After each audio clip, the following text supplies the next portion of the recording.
As an ISFJ Cancer, I embody the heartkeeper role, fiercely loyal and protective. You might not see me, but I'm the quiet guardian, always holding things together behind the scenes.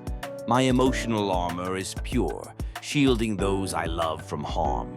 For the males, it's about being that steadfast presence, while for the females, it's nurturing with kind eyes and warm hugs. Beneath that soft exterior lies a strength that surprises many. I'm here to support, to care, and to create a safe haven for those I cherish. So, which one are you?